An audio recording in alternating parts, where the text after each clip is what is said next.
Ladies and gentlemen, welcome in. It's high time for looting for a podcast, and it's the pre-order bonus podcast. I'm one of your hosts, Cameron Warren, and I'm joined by the Pixel Professor, Jacob Bricio.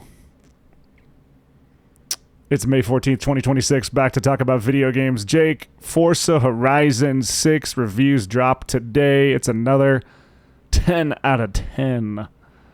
Bang. I think we all expected this, right? Like, we knew this was going to be the case, basically.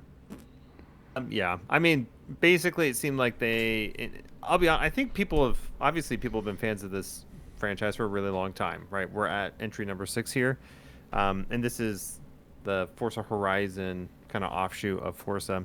Right. Anyway, way too long of a preface just to say that I got into I'm not a huge fan of like racing games, but I loved Forza Horizon 5. That game was an absolute blast and it looked amazing. Very fun. And I was like, I could get into this. This is the kind of racing game that makes sense to me.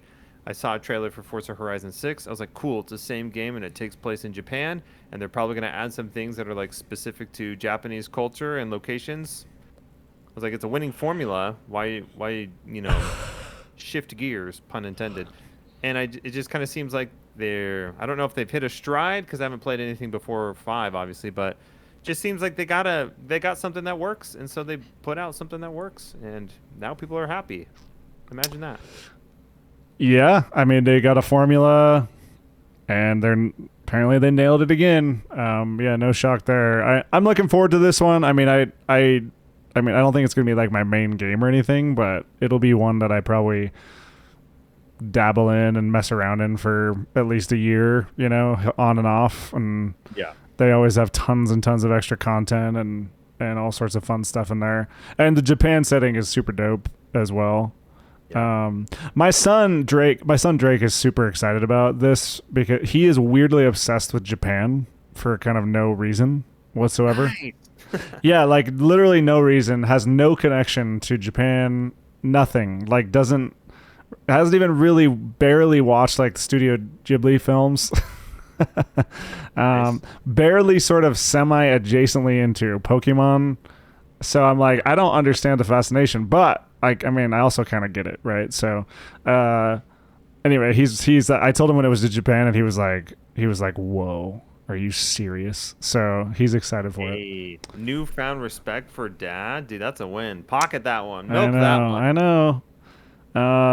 Yeah, he thinks all the games I work on are boring.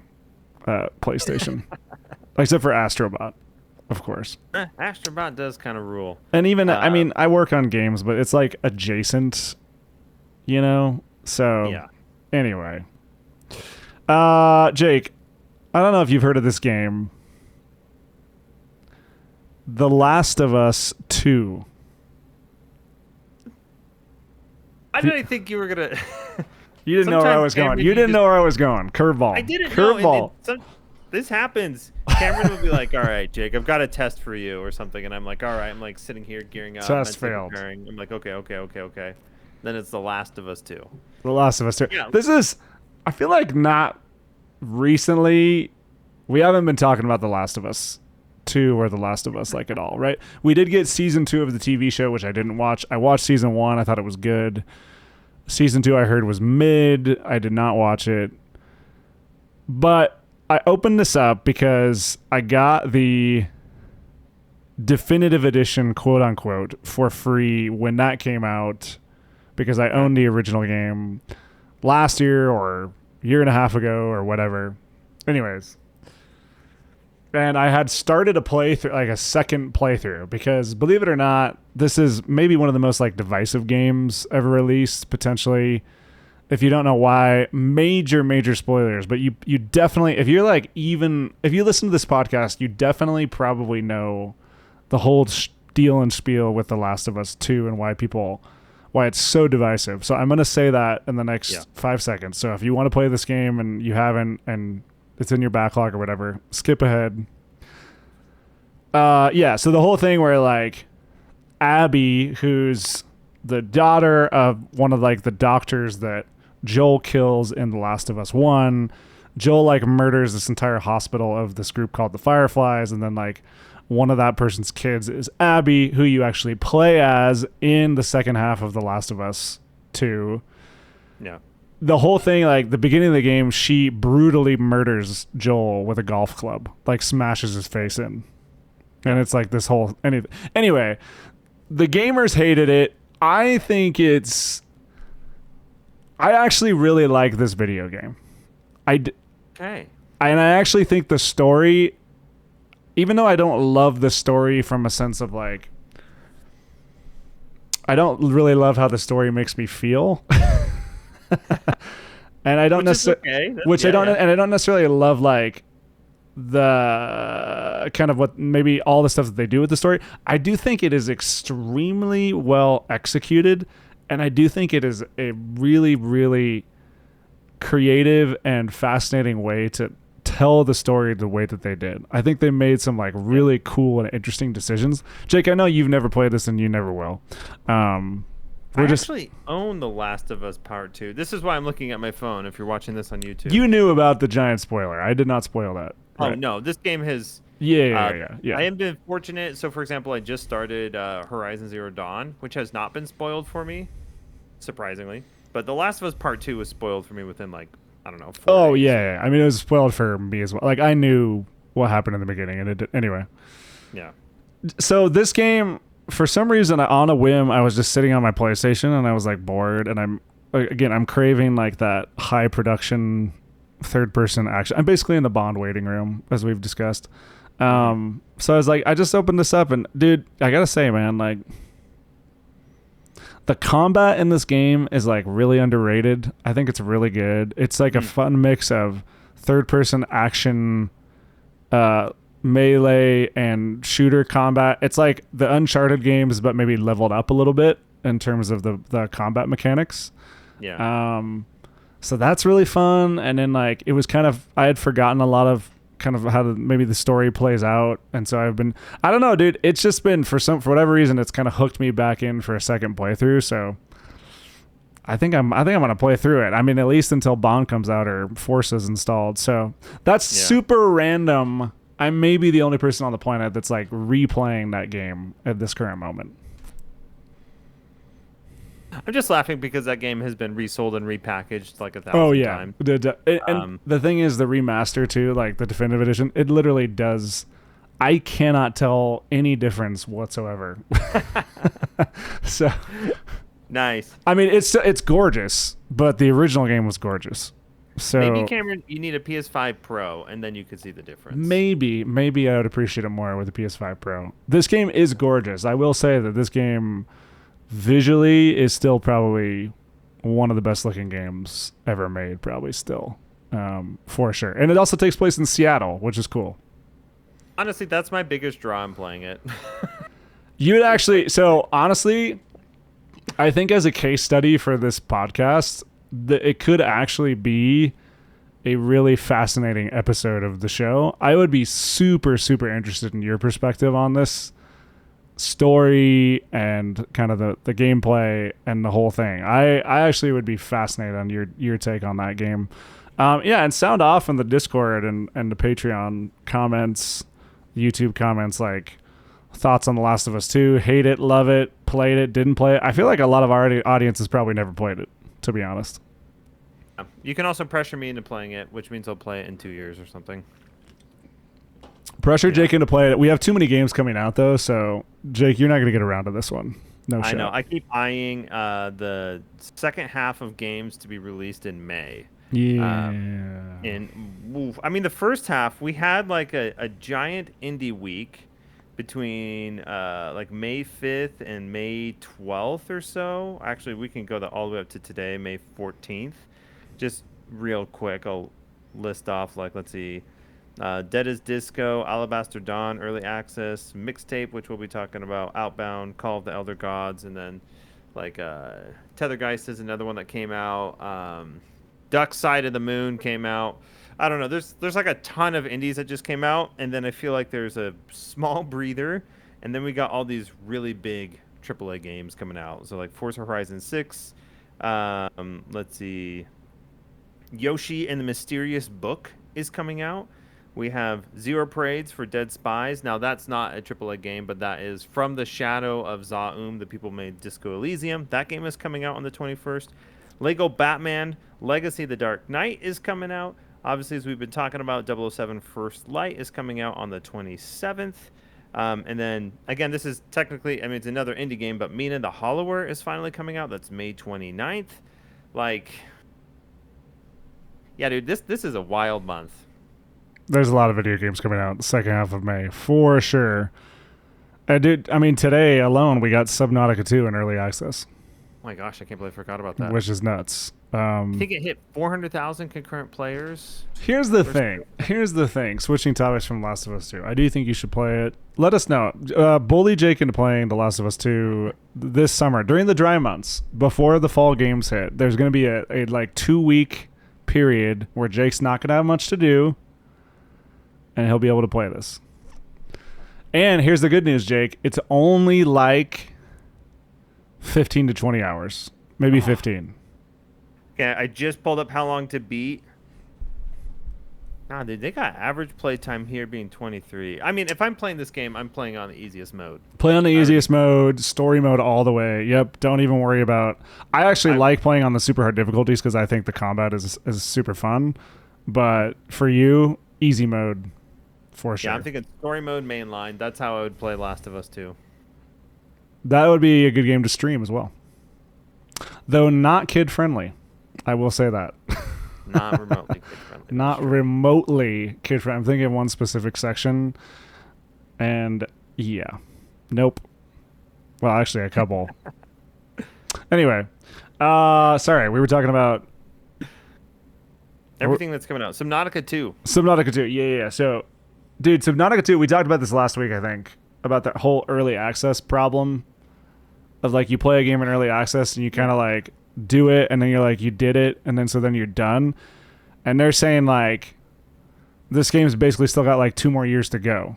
But it feels like it's the launch. But it's like, dude, so then I'm like, I kind of don't want to play it because Subnautica has, like, a big story component, and I'm like, I don't want to play that and then, like, come back later. But I'm like, dude, 2 more years? Dude, it feels like we've been waiting, like, 5 years already to play this thing. I mean, Subnautica 2 with the whole craft on debacle and lawsuit and all this crap. Yes. I am not entirely certain. I mean, I know you've just said it, right? Like, they're like, there's 2 more years on this game in early access. But at the same time, I'm kind of like, I don't know. Like, it's probably like a very robustly complete early access launch based on what they had been saying about the game, as that kept getting delayed, not because of like quality or something, but I don't know.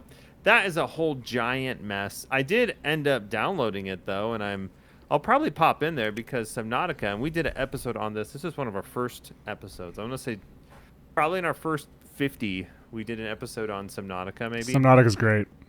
And yeah, fantastic game. So I totally get the appeal of Subnautica 2, but dude, woof. That game comes with so much baggage at this point. I mean, like I said, I think it hit like a peak of 400,000 players. People are obviously interested in it, and I'm assuming because the first game was so good that it'll do incredibly well.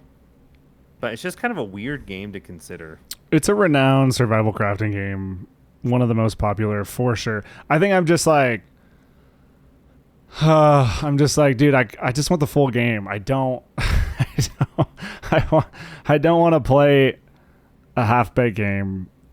Yeah. I do support early access though, and so I think it's not me like hating on it. It's just me being like disappointed that that's the model that they went with, even though that is a good model. Disappointed because I'm impatient and I just want to play the full thing right now. But I guess I can wait. You know, I at least want the full story mode because I feel like they did such a good job with that in Subnautica 1. I don't want to mess it up. Yeah, I feel that way about Alabaster Dawn, which is the follow-up to Crosscode. Right. Same deal. Came early access, but it's like, what, 2 more years, right? Early access. I think it is. Yeah, I actually think the dev said about 2 more years in early access. It looks incredible. But yeah, same thing. I'll be honest, I didn't finish Crosscode. Crosscode's a fantastic game, but there were components of it that like the dungeons in that game were just way too much for me personally. But yeah, Alabaster Dawn looks phenomenal. It's going to have another great story, and I feel the same way. It's like it's a game I would love to play right now, but I think I would enjoy it more at 1.0. Yeah, man. See, that's the thing. That's the problem with early access. I mean, I get why you do it. Baldur's Gate 3 was in early access for like 3 years. Yeah. So, I guess I can't complain. Well, ladies and gentlemen, that's enough about that. Let's move to our main topic of today's show, which is critically acclaimed and recently released Mixtape. Jake, how are we going to talk about Mixtape on today's episode? Oh, Mixtape. Okay, we are going to be talking about Mixtape in a few categories as a signature to the Pre-Order Bonus podcast. First, we'll be talking about the narrative. So, as is pretty normal for our show, we will not spoil things. We'll really just talk about like narrative details of the first 20 to 30% of the game, and then we will speak a little more zoomed out, like thematically what the game is dealing with. Next, we'll move on to game design, where we're talking about the nuts and bolts and kind of how you interact with the video game. And then finally, we'll talk about impact on the industry. I may need to be restrained. I just want to make this very clear right now. I have read way more reviews, thoughts, opinions, social posts on Mixtape than I typically will allow myself to do with any game that's been released.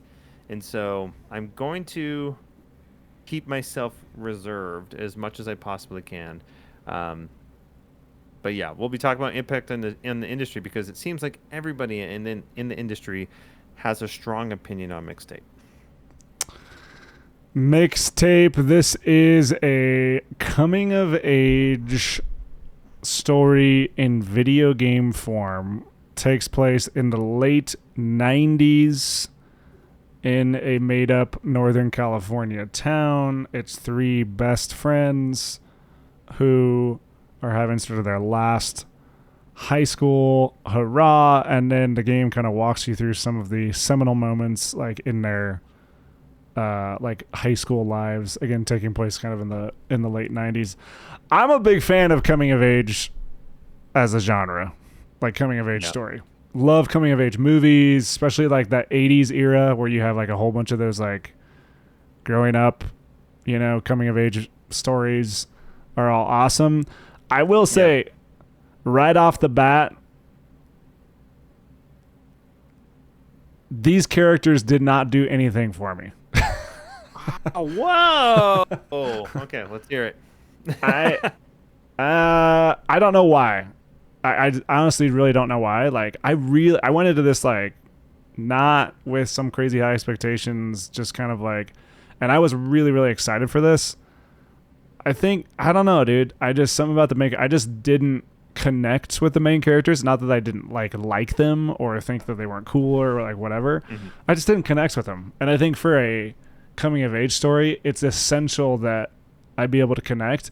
I think my theory is that it is the time period. I thought that this was a late, like an early 2000s coming of age story, because I feel like we're in that period where we're old enough now where the coming of age stories are like early 2000s coded. Right. And like when we were growing up, it was like 80s coded. You know what I mean? Sure. And now this one's like 1990, so it was just like hard for me to connect with it. I think it was like, it's like my older brother's like high school era, and so that was part of it. But like the general setup and kind of the whole idea behind it is like super cool. It's just like the time period just doesn't, it just like didn't do it for me, and neither did necessarily. Obviously, it has like some famous songs in here and a lot of like expensive licensed music and cool stuff, but. Yeah, dude, I think it's the time period for sure. I think I agree with you on the time period. I really liked these characters, and I'll go to that in a second here, but yeah, please.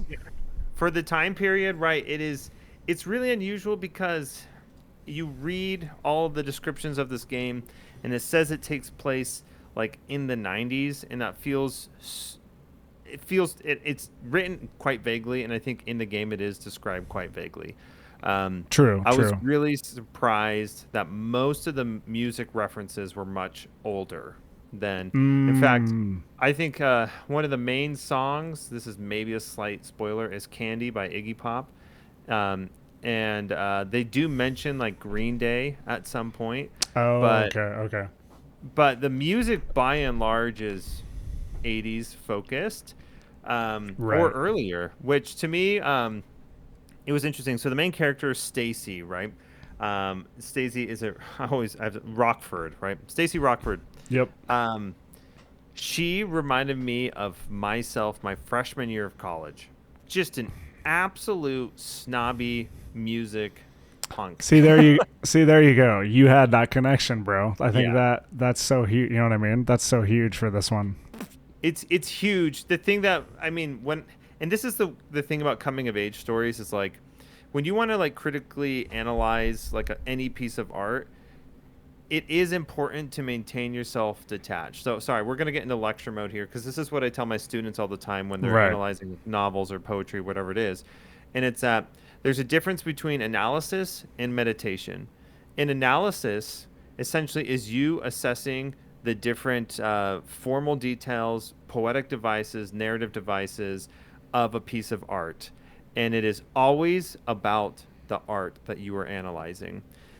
Meditation is when you take a theme or idea that's present in the art and you use that to analyze your own life, which isn't a bad thing, but it's no longer a critical analysis or engagement of the art piece. Does that make sense? Right? Mm-hmm. Yep. Um, and so this with coming of age stories, they are designed for you to engage with them in a more meditative or contemplative way than they are in an analytical way. Of course, you can perform a critical, artistic, and formal analysis of any piece of coming of age art. Totally, it happens all the time. It's something that we do. But they are designed to resonate with you in a very specific way. And so I want to get that out of the way because I feel like essentially all of the reviews, including my own thoughts, have been extremely meditative. They've been about what does Mixtape say about my personal experience growing up and my own personal coming of age story when I was in high school. And so much of the narrative and the characters is not actually a critical analysis of what that story offers. And I bring this up to say that like it was extremely easy for me to feel personalized with somebody like Stacy Rockford. And there were moments in the game, for example, the TPing sequence. I was like, oh, I lived this. Yeah, um, 100%. there were other moments in the game where it's like, no, I didn't live this, and so I don't understand it like on a personal level. Anyway, I'm kind of all over the place. Let me bring it back to the actual narrative of the game. I thought the narrative of the game was this is vibes centered storytelling. Right. There are narrative details and there are plot events and there is character development. Like all the stuff of like I would say traditional storytelling where you have like a chronological sequence of events and one leads into another and people respond to those events. But this I feel like Mixtape actually shies away from that and it is trying to get you to feel in a very vibe centered way these memories and these plot events and then kind of loosely connect them chronologically as opposed to be like where does point A lead to point B exactly. So all of that to say that I think this is actually an extremely difficult narrative to be really objectively analytical of because it is quite complex. I found that to be really compelling. Now, I think I understand your point though, Cameron, where it's like because it is not focused on like this super traditional straightforward chronological storytelling and it's not quite dream sequencing but it's getting quite close to that. Yeah. It's like how am I exactly supposed to relate to this if it feels timeless? How am I supposed to relate to this if like you said it's for you and I like this game is probably 6 or 7 years a little too old Yeah. in where it's set for you and I to really be like, yes, that was my coming of age story. So I think it's an awkward game because it presents a lot of its storytelling in this kind of timeless memory and feel based format. But at the same time, it has like very sharp cultural touchstones that make you think that it should be chronological. Does that make any sense? No, 100%. No, I think Okay. you're keep it going. No, it kind of what it reminded me of a little bit was Lady Bird, Yeah. Greta Gerwig film. Imagine if Ladybird was told in like, to your point, like more of a vibesy based sort of dream sequence manner where it kind of jumps from sequence to sequence without. And Ladybird is kind of like that in the sense that it's a movie about nothing.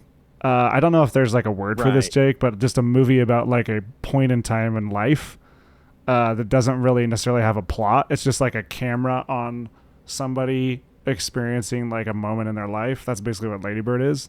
Is there a name for Right. that? There's Yeah. probably is. I don't. I mean, it's like I'm blanking on like a specific name, but it's kind of like documentary adjacent. It's still fictional. Sort of. I, Yeah, yeah, yeah. it's like creative nonfiction in a way. Like it's I don't know. Anyway, So continue. yeah, but speaking of Greta Gerwig, you know, it's funny is like one of my favorite. So I said time period was the reason, but then I was thinking to myself, you know, I think my favorite movie of all time. This is going to be so weird for a lot of you to hear.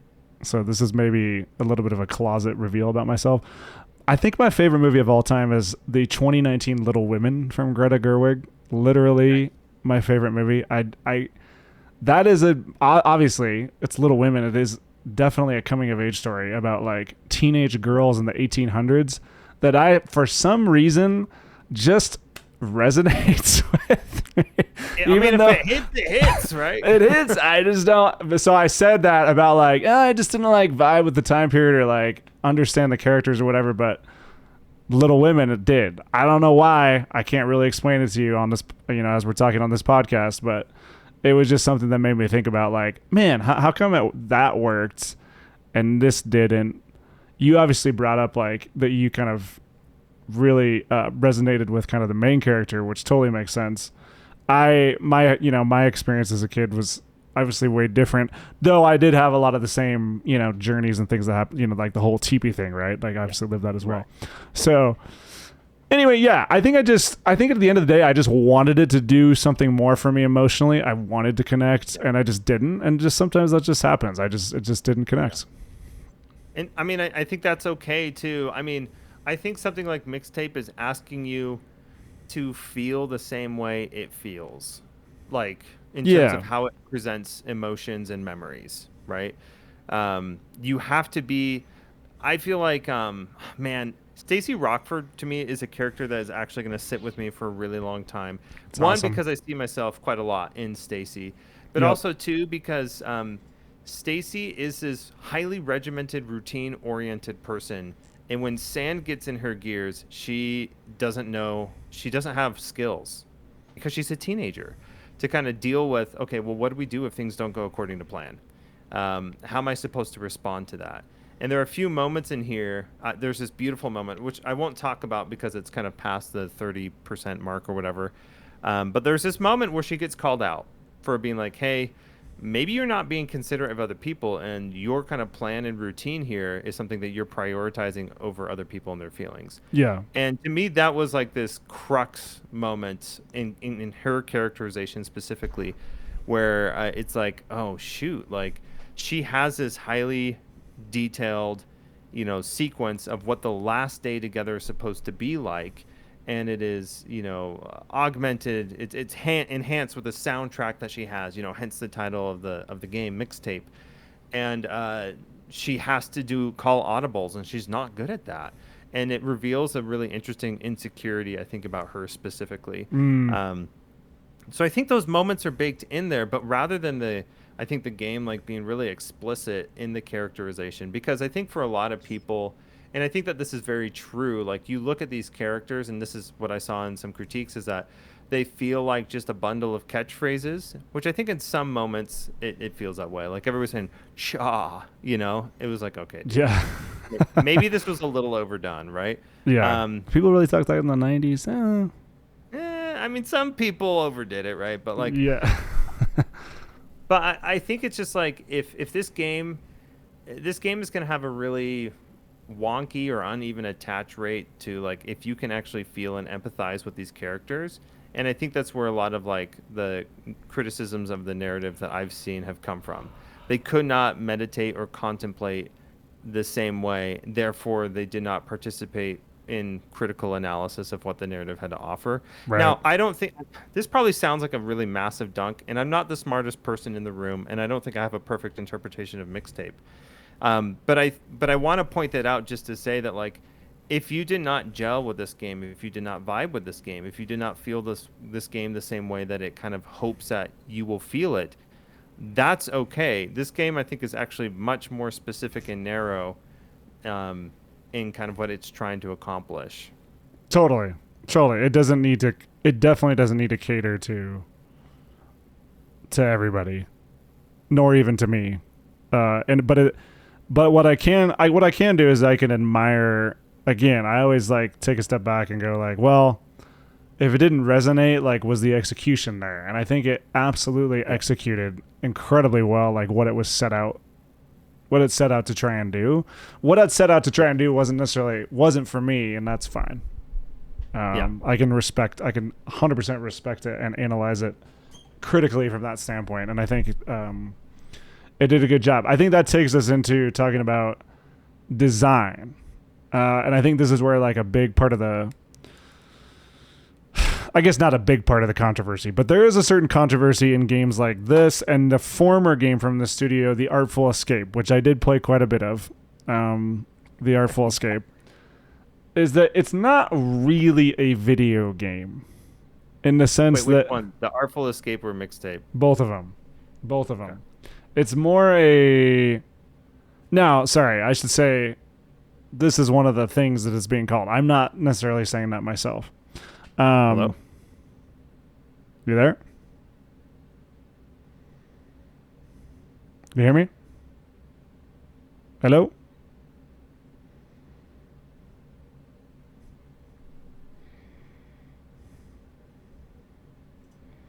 Hello? Hello? Oh. You hear me now? You hear me now?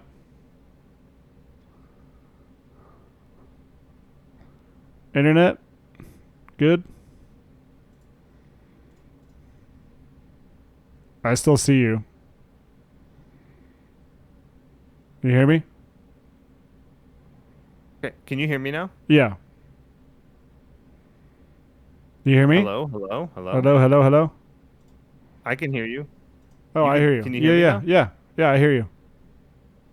That was... Hello? Are we good? That was an absolute... I don't know what happened. I think...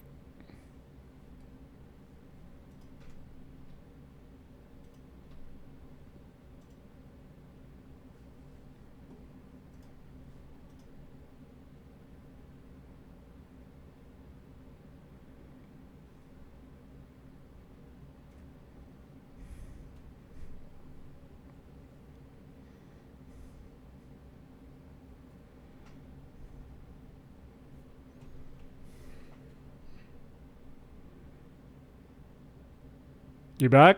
Hello? I'm here. Are you here? Yeah. Okay. Are you still going? Yeah, I'm still recording. Yep.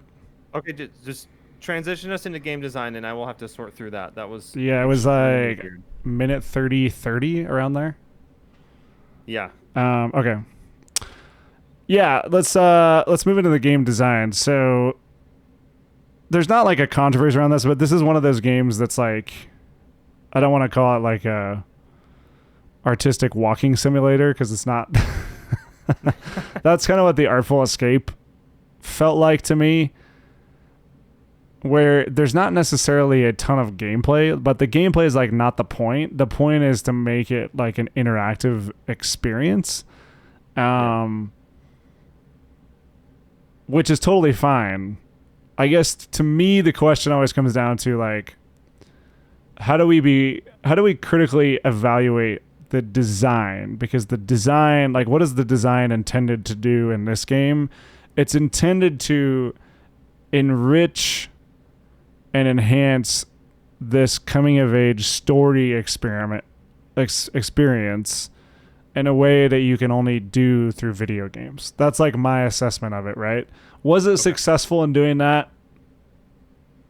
I think so. Was that fun? Yeah, I think kind of, but it's not really a game in the sense that like there's not really any like systems or any like loops to take part in. You're really just kind of going along for the ride and inputting buttons like when certain experiences come up that you go through, and like the different vignettes in the story. I don't know. It is one of those games where I sit back and go, man, I really want the movie version of this. Can I just watch it? I kind of want to just watch and just have it kind of take me along for the ride. I'm kind of like selecting thing, right? Because the game does ask you to do some light puzzle solving or like kind of light game mechanics at times. I always just question, like, is that fun, or do I just want to kind of go through the experience? Maybe is there a different way that I could engage with this that's not like a mini game inside the game? Sometimes I feel like even the mini game maybe takes away from what the experience is trying to give me or communicate to me, or like what the story is trying to give me. Sometimes I feel like it does get in the way, but that's just my personal feeling about it. You know, Greta Gerwig would crush the movie adaptation of this. Oh yeah, 100%. Yeah, I would watch that in a she heartbeat. should buy the rights. Yeah, if folks, if you're listening, whoever is in charge, I would say it's interesting because you and I, we did an episode on the Artful Escape. This is one of the few games where neither of us completed it. This is, and we did an episode on it because that's Artful what we had Escape, yeah. scheduled. Yeah. The Artful Escape, and both of you and I remember we were having this debate. It's like, okay, what exactly is the defining line between an interactive experience and a video game? Yeah. Because the Artful Escape was beautiful. It had incredible music, but man, was it just, for you and I, it was not engaging in terms of its design. It was hard for us to continue. With Mixtape, I feel like that the elements in here are much more gamified than they are for the Artful Escape. That I would agree with. It is better. It's definitely better. Yeah. I think honestly, of the way that I see it is like pretty much every single like dream or memory or chase sequence is gamified in some capacity. All of them to me felt really polished, with the exception of one that really threw me off. So a part of me is like, okay, there was some variability with the game, like with these mini games that you would play. It didn't impact the story at all. The story, I think, there's no like branching narrative that's happening here, but you could perform better or worse in those mini games. And so to me, I'm like, okay, there are definitely enough gamified elements in here for me to consider this like a video game and not feel as torn about this with the Artful Escape. Right. I agree with you, though. I think you pointed out something here that was pretty insightful. It's like there is no gameplay loop, if that makes sense, for this one. Right. You're walking around. You are participating in mini games that do not repeat, so none of the rules repeat. And so the gameplay loop is I think it's kind of non-existent, right? Like you said, you kind of get swept along the current that is Mixtape, and then when a mini game shows up, you kind of do that. Like you could argue that there's like, yeah, you're in like in Stacy's room and you can interact with a bunch of objects, and then you play mini games occasionally, and then you go to the next area and you do the same thing. But that to me, kind of like getting back to the game design here, this game is not really designed to have a gameplay loop or a core mechanic. Right. You know? Yep. So that's why to me it kind of feels like pretty floaty in terms of what the design is. Yeah, so I mean, look, I think a game that finds a good mix here, obviously a different type of game. It's sort of a visual comic book, but Dispatch, I think, did an incredible job of this, because it had a single core mini game at the center of like all the goings on, like in the story. Now, the Dispatch narrative is a much more straightforward sort of episodes of TV, right, that you basically play through. Okay, so obviously different setup.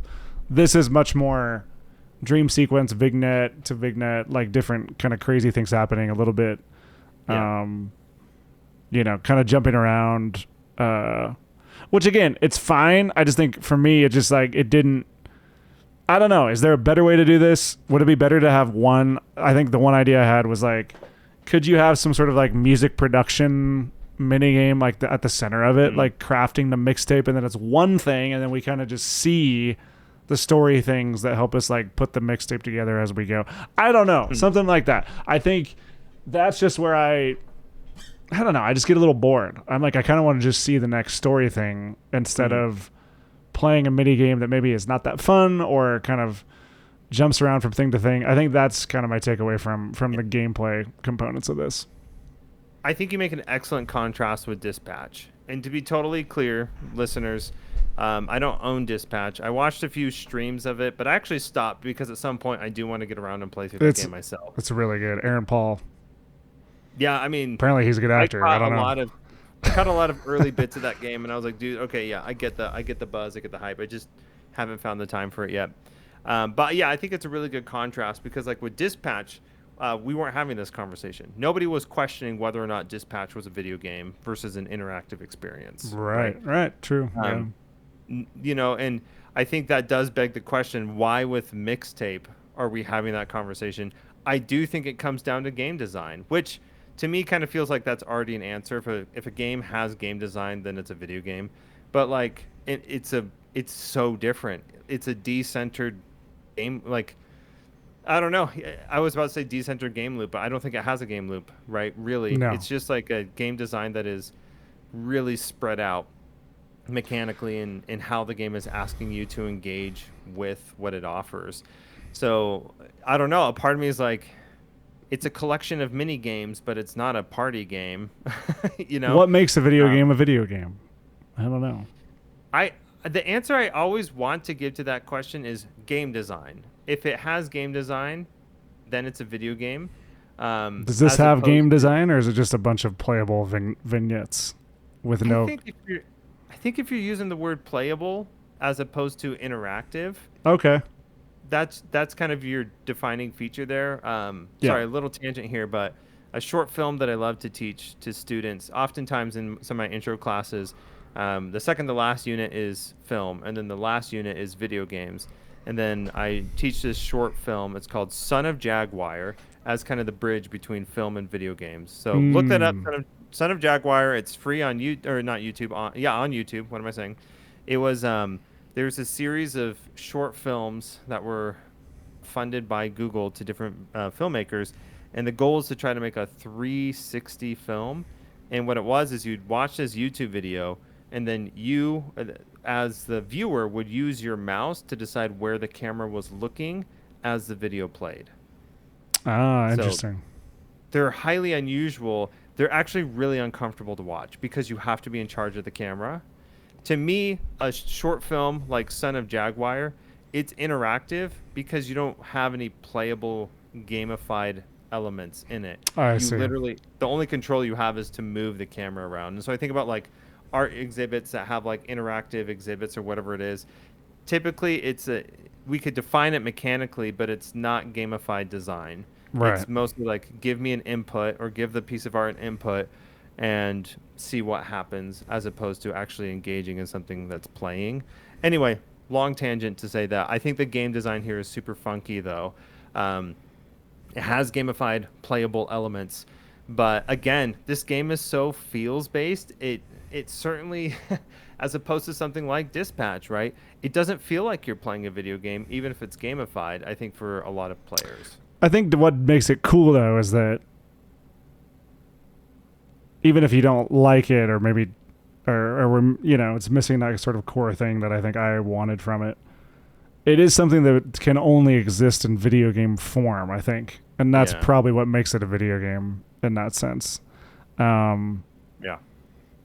Which I think is an interesting, right? And it also, continues to buck that trend that has been, for years now. We have so many different examples of this, but this is just another one that just bucks that trend of like people's conceptions of like what a video game is. Yeah.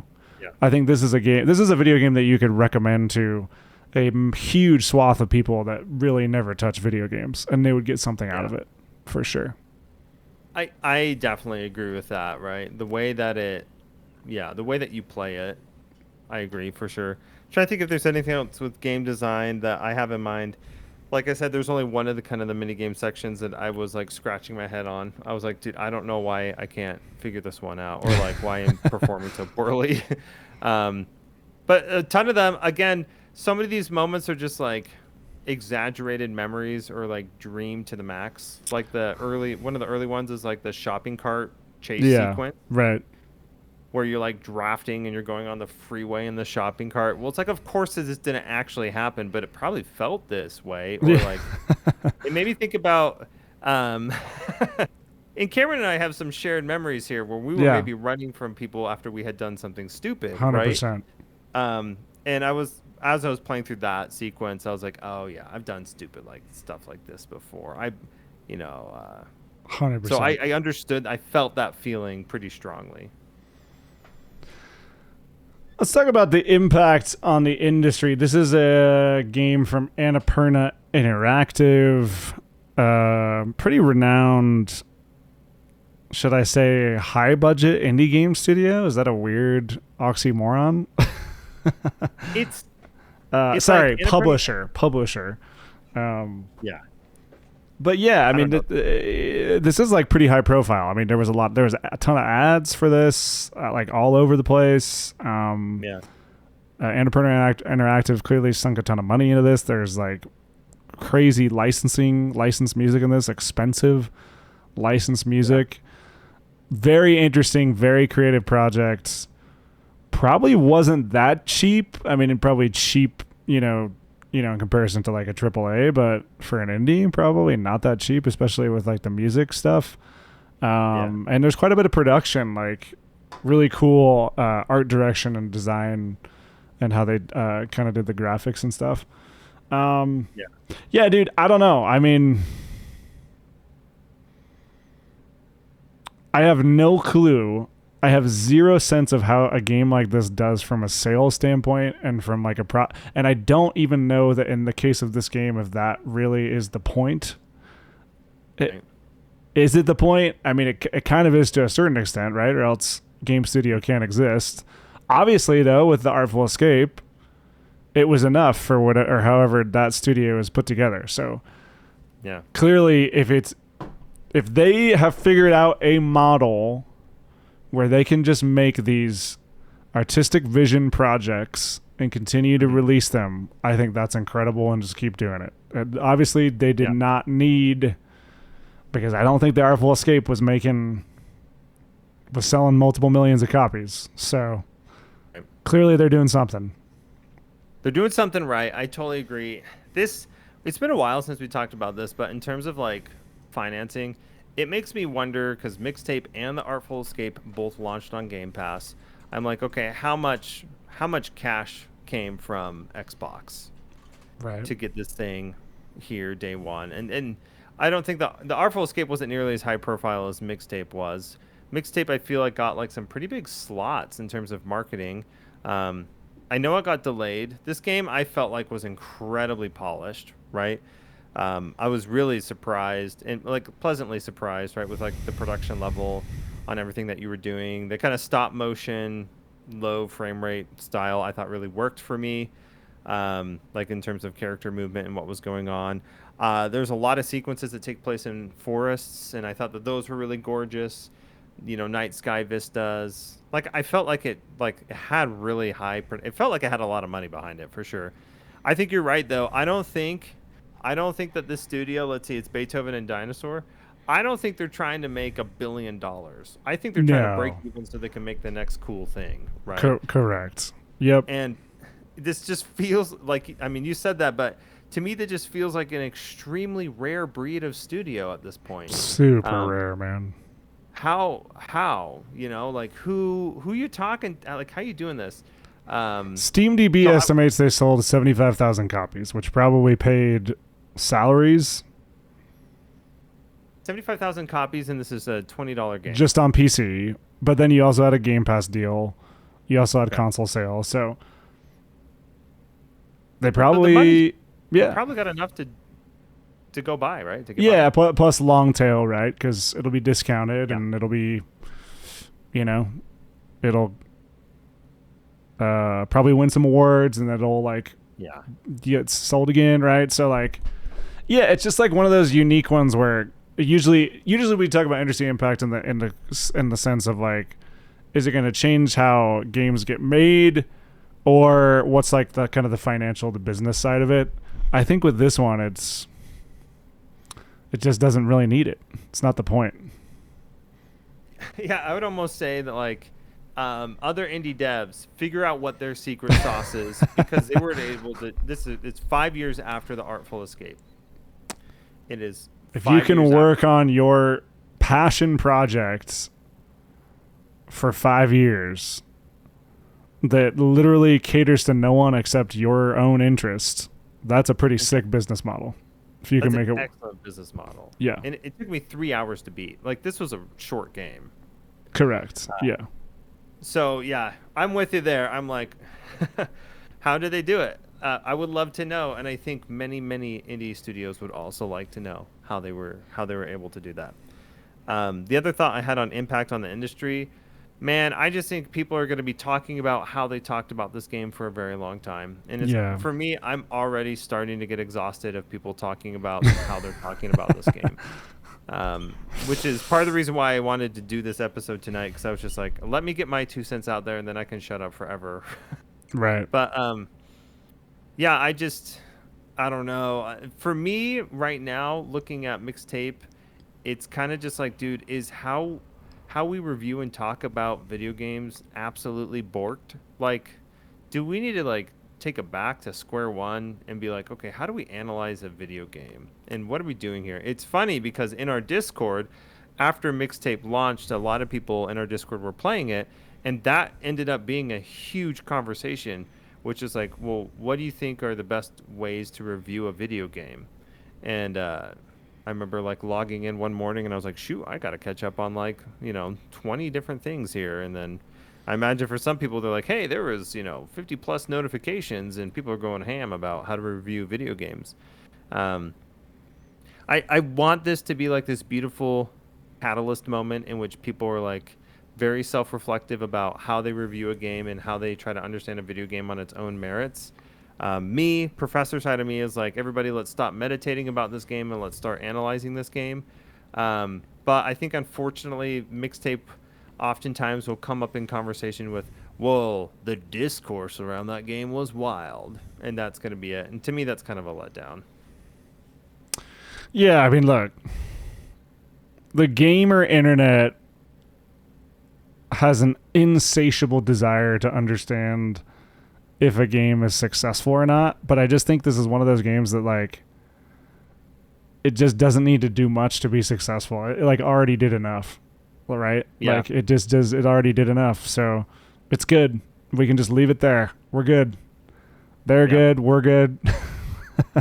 Like it doesn't need to redefine the industry.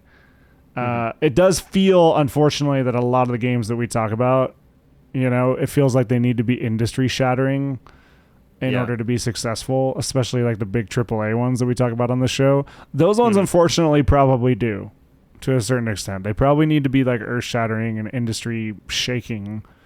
I'm thinking about Bond coming up. Like people are going to think Bond is a failure if it gets an 8 out of 10 for sure. Yeah. Like if it gets an 8, if it gets like an 80 on Metacritic, they're gonna call it like a bomb, right?